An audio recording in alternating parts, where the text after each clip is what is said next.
안녕하십니까. SPM 리서치의 김영재입니다. 페드의 블랙아웃 기간이 지난 주말부터죠. 시장은 이 블랙아웃 기간에 진입하기 바로 직전까지 기대를 했었다고 봐야 될 것 같습니다. 그런데 시장이 끝까지 기대를 했지만 지난 주말의 모습은 아주 안 좋은 모습으로 이어졌죠. 지금 보고 계신 거는 S&P 500의 5분봉입니다. 개장 이전에 고용보고서가 나오고 시장은 상승을 했습니다. 그 이후에 장 개장하면서 이 급락한 이 모습, 이게 고용보고서 때문인가? 그거 한번 생각을 해봐야죠. 고용보고서 이후에 두 번의 상승 시도가 있었습니다. 첫 번째 상승 시도가 뉴욕 페드의 존 윌리엄스 총재의 스피치가 있었을 때고요. 두 번째는 페드의 크리스토퍼 월러 이사의 스피치가 있었을 때고요. 시장의 흐름을 보면은 최근에 나타나고 있는 이 자산시장의 급락이요. 그 원인은 리세션에 대한 불안감도 있고 리세션에 대한 불안감과 더불어서 유동성이 좀 보완이 됐으면 하는 그런 바람이 서서히 나타나고 있다 이렇게 생각이 됩니다.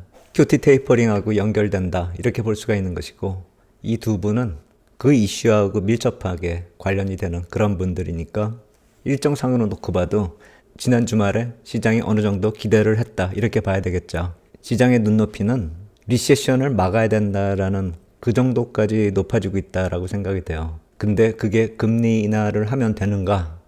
금리 인하하면 오히려 리세션의 확정 아니냐? 이렇게 볼 수도 있죠. 오늘 그 얘기하고요. 지금 자산시장의 포인트는 금리가 아니라 유동성이다 이렇게 봐야 됩니다. 제가 6월부터 9월까지 이어지는 거대한 시나리오, 그것을 4월부터 10월까지로 좀 넓게 볼 필요가 있다 이렇게 생각이 되고 그러한 자산시장의 긴 시나리오도 이제 결론 쪽으로 이어진다 이렇게 보셔야 될 것 같아요. 이번 주 일정상으로 놓고 보면은 경제지표 계속 나오면서 시장 무너지는 그런 모습 나타났고 그것을 주 후반에 뉴욕 페드의 윌리엄스 총재하고요. 페드의 크리스토퍼 월러 이사한테 그 무엇인가 좀 기대할 수 있는 듯한 그런 일정으로 이어졌다 이렇게 볼 수가 있는데 앞쪽에서 좀 안 좋게 이어지면은 여기서 무슨 립 서비스라도 기대할 수 있는 게 아닌가 저도 그렇게 생각을 했었는데 이 일정에 좀 뭐가 하나 빠진 일정이다 이렇게 볼 수가 있죠. 이번 블랙아웃 기간 이전에 기대를 할 수 있는 그런 사람들이 이 두 분이기도 하고 추가적으로 꼽는다면 달라스 페드의 로리 로건 총재를 꼽을 수 있죠.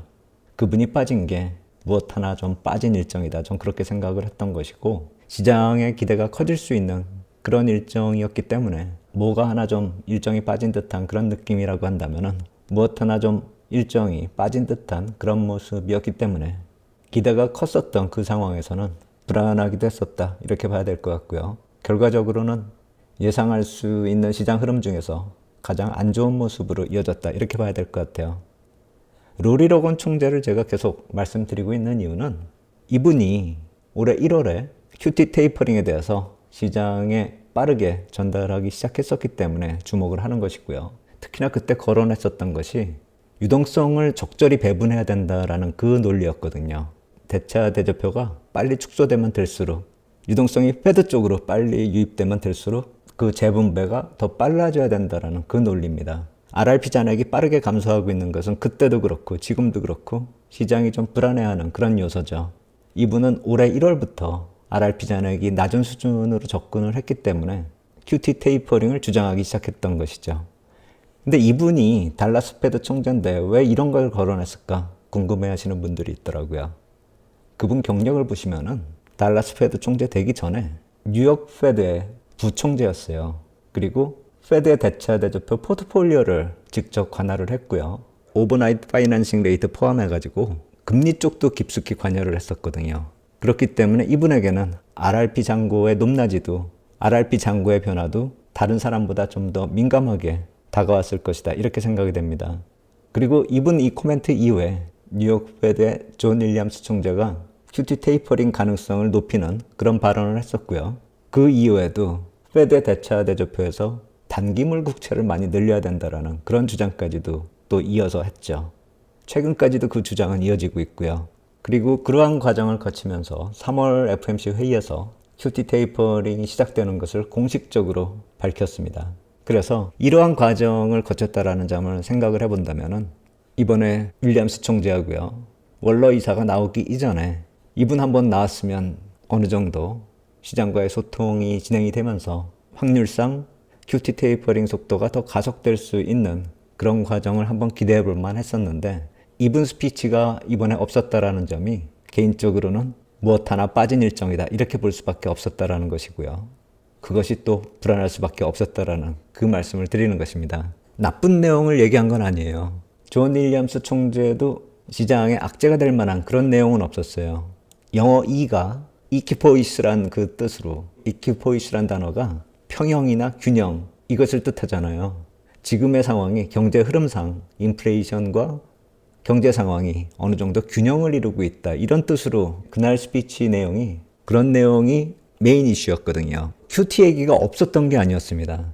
QT에 대해서 어떻게 거론했냐면은 6월부터 시작을 했는데 그 과정이 순조롭게 계획대로 진행되고 있고 페드의 대차 대조표에 국채 보유량은 여전히 충분하다 이렇게 표현했거든요. 충분히 많다라는 그 얘기는요. 앞으로 더 줄여야 된다라는 뜻하고 같죠. 테이퍼링 속도가 빨라지거나 아니면 중단하는 것에 대해서는 기대할 수 없는 그런 표현이죠. 시장에서는 2022년 초 정도께의 QT 중단에 대해서 어느 정도 예상을 하고 있는데 그 일정이나 아니면 그 일정보다 좀 더 당기는 것에 대해서 충분한 답이 될 수는 없는 그런 표현이다 이렇게 봐야 되겠죠. 그렇기 때문에 반등이 나오다가 꺾였다 이렇게 보는 게 맞겠고요. 1시간 반 정도 뒤에 크리스토퍼 월러 이사가 나왔을 때 그때도 시장은 반등을 시도했습니다.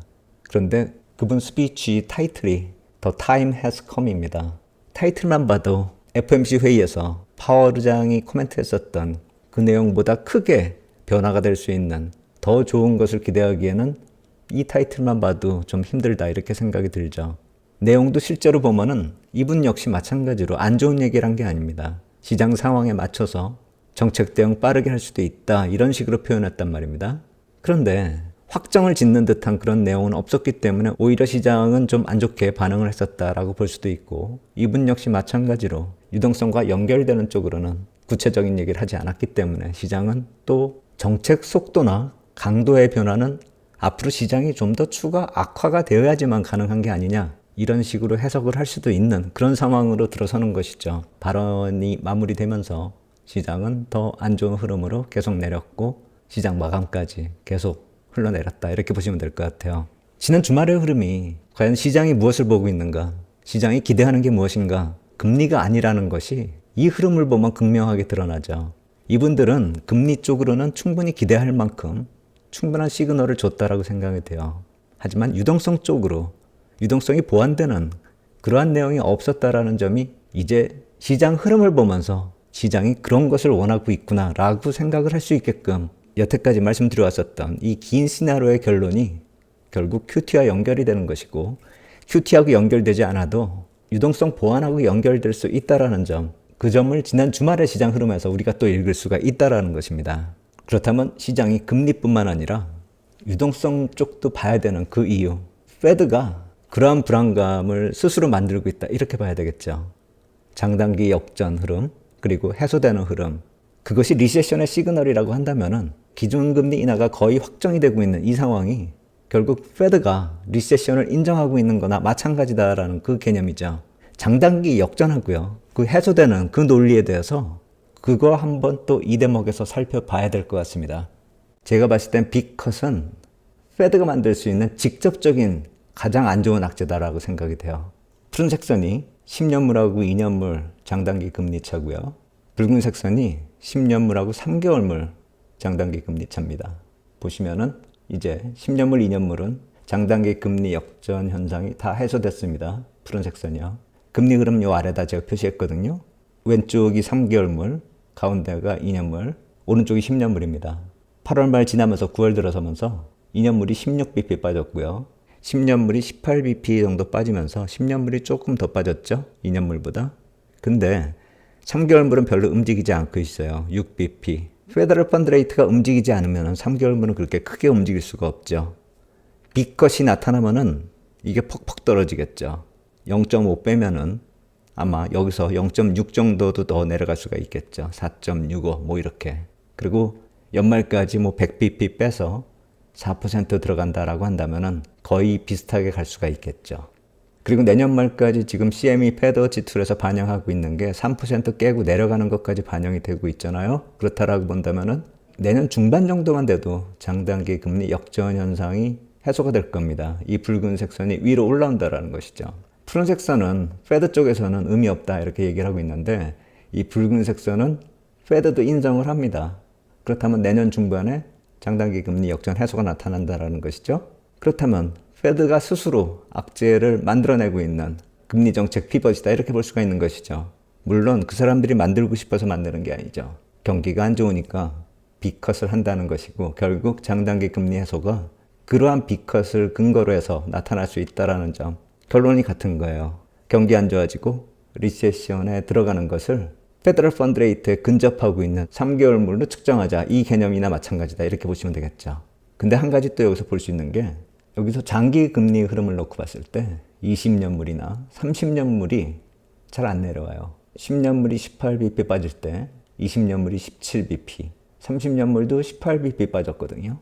우리 상식적으로 놓고 보면은 10년물보다 얘네들이 더 많이 빠져야 되잖아요. 그렇다면 10년물 빠지는 이 상황에서 20년물, 30년물 하락폭이 그렇게 크지 않다라는 점은 또 어떻게 해석을 해야 될까? 20년물, 30년물 하락 속도가 느린 것인지 아니면 10년물 하락폭이 빠른 건지 잘 생각해 봐야죠.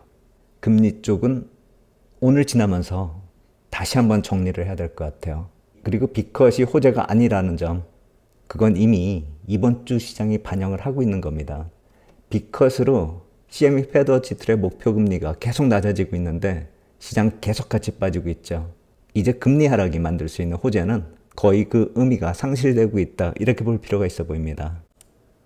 이 표는 제가 얼마 전에 보여드렸죠. 캔사스 패드 쪽에서 재무부하고 뉴욕 패드 쪽 자료 근거로 해서 뽑은 표입니다. 패드가 위기 때마다 중장기 국채를 매입하면서 자산에서 국채 비중이 많이 증가했다라는 그 얘기거든요. 그리고 그것이 실제로 중장기 국채 자산을 많이 샀기 때문에 금리 하락 효과를 만들었다라는 것이죠. 2009년 금융위기 때도 그렇고 최근에 나타나셨던 팬데믹 때도 마찬가지입니다. 이 표에서 그걸 나타내는 것이죠. 패드가 국채 보유 비중을 늘림으로 인해서 그것도 중장기 국채 비중을 많이 늘렸기 때문에 중장기 국채 금리가 상대적으로 더 낮아질 수가 있었던 것이고 그렇다면 패드가 장단기 금리가 역전되는 것에 있어서 더 가속시켰다 이렇게 볼 수가 있는 것이죠. 그리고 지금은 QT가 진행되고 있고 앞으로는 단기물 비중을 더 늘리겠다 이렇게 주장을 하고 있기 때문에 장단기 역전에서도 가속을 만들었지만 기준금리 인하 속도하고 더불어서 역전이 해소되는 그 속도도 패드가 결정하고 있다 이렇게 봐야 되겠죠. 그렇다면 패드가 금리 인하 정책을 빨리 추진하면 할수록 리세션은 더 빨리 다가온다 이렇게 볼 수가 있는 것이죠. 리세션을 피하기 위한 정책으로 금리 정책만으로는 부족하다 이렇게 볼 수가 있는 것이죠. 또 다른 자료 하나를 연결을 해도 비슷한 결론에 도달합니다. 선진국 통화정책이 어느 정도 균형을 이루면서 금리 스프레드가 0에 수렴하고 있다 이런 자료가 나왔죠. 그리고 27년까지 향후 약 2년 넘게 이 스프레드가 확대되지 않을 것이다 이런 자료가 나왔단 말입니다. 이게 선진국 중앙은행들끼리 공조를 한다 이렇게 볼 수가 있는 것이고 그렇다면 금리 정책은 이렇게 갈 수 있다는 것에 대해서 시장에 많이 반영을 시켰다 이렇게 볼 수가 있는 것이죠.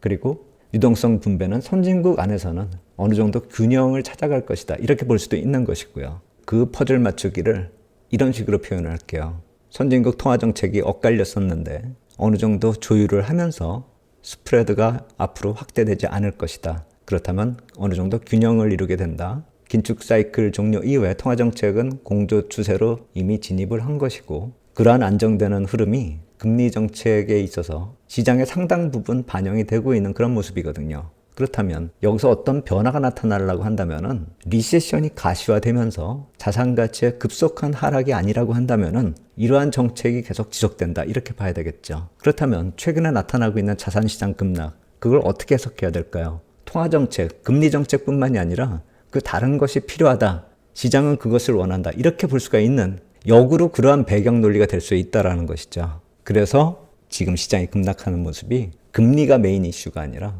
유동성이 메인이다 이렇게 볼 수 있는 것이죠. 그런데 지난 주말에 그러한 유동성 관련된 코멘트가 부족했다. 그렇기 때문에 다시 또 자산시장이 급락으로 들어서고 있다 이렇게 볼 수가 있는 것이죠. 그리고 자산시장이 더 추가적으로 급락해야지만 페드나 미국 재무부가 어떤 정책 변화로 진입할 수 있을 것이다. 그렇게 또 내용이 이어질 수 있다고 봅니다. 제가 봤을 때는 그것이 시나리오의 결론 부분으로 들어선다. 이렇게 생각하고 있는 것입니다. 시장 쪽 한번 살펴보겠습니다. 시장이 지금 8월보다 좀 하락세는 약합니다. 그런데 투자 심리는 더 안 좋죠. 그리고 향후를 볼 때도 더 쉽지가 않다라고 생각이 돼요. 8월의 하락은 이렇게 빨리 내려왔죠. 단 3일 동안 이렇게 크게 내려왔는데 9월 달에는 지금 거래일수가 4일이 되는데도 8월 초만큼의 하락세는 나타나고 있지 않습니다. 천천히 내리고 있죠. 그런데 투자 심리는 더 안 좋죠. 8월 초의 하락이 캐리 트레이드 언와인딩 때문에 나타났었기 때문에 급락이 나타나는 모습이 유동성하고 직접적으로 관련된 그 모습이죠. 그렇다면 그러한 모습은 유동성으로 인한 압박이 해결이 되면, 그러니까 유동성이 부족해서 나오는 매물들이 털리고 나면은 시장이 원위치 되는 건 당연합니다.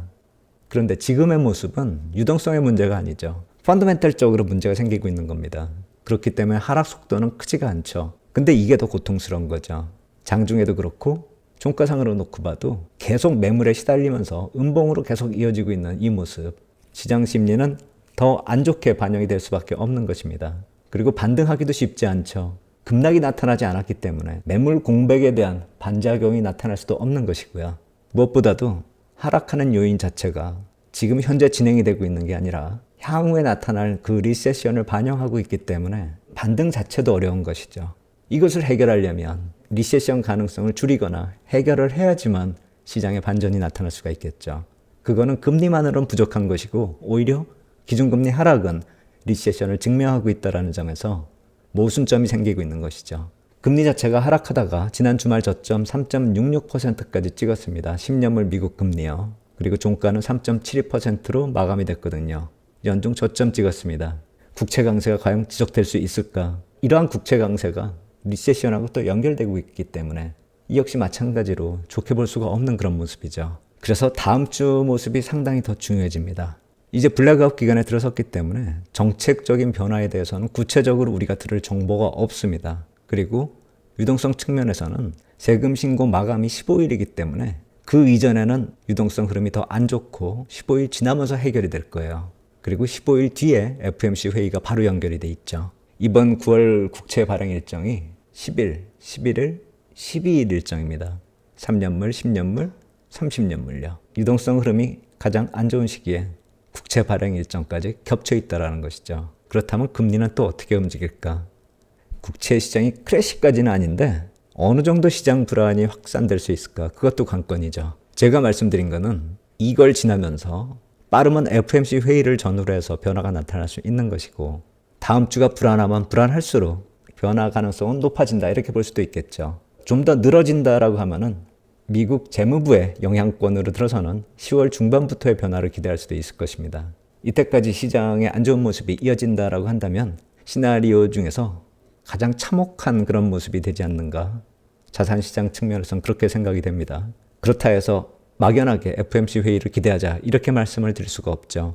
다음 주에 나타나는 모습 보면서 다음 주에 국채시장 흐름 한번 보면서 또다시 말씀드려야 될 거라고 생각이 돼요. 국채 입찰 일정 보면은 미국 재무부는 과연 현재 시점에서 어떤 모습을 바라고 있는 것인가? 그거 역시 마찬가지로 의미를 좀 찾아볼 필요가 있다 이런 생각이 듭니다. 이번에 CMB 발행 일정을 놓고 보면은요. 비일 발행이요. 42일짜리가 발행 일정이 10일하고 17일입니다. 10일은 3년물 국채 입찰이고요. 17일은 20년물 국채 입찰이고 FOMC 회의 바로 시작하는 날이기 때문에 이러한 일정이 만약에 국채 시장을 좀 흔들 수 있다라고 한다면 정책하고도 연결될 수도 있겠죠. 최소한 벤치마크 10년물은 버텨낼 수 있다라고 생각이 돼요. 지난달에도 그랬습니다. 3년물 쪽에서 약간 좀 흔들리고 10년물 입찰 일정 지나면서 좀 안정되는 그런 모습 보였거든요. 3년물 발행 일정 다음 주 화요일 정도가 흐름에 있어서 중요한 시그널을 준다 이런 생각이 들어요. 전체적으로 놓고 보면은 어떤 긍정적인 모멘텀이 발생되기는 좀 힘들다 이렇게 생각이 되고 또 이러한 악재가 정책이 시장에 긍정적인 그런 모멘텀을 줄 수 있는 그런 변화를 만들 수 있는가 그 점을 좀 살펴봐야 된다라고 생각이 됩니다. 포인트는 금리가 아닙니다. 유동성 쪽을 봐야 되기 때문에 페드의 기준금리에 대해서 어떠한 기대감을 갖는 것 그 자체가 좀 무의미해지고 있는 그런 시기다 이렇게 볼 필요가 있어 보입니다.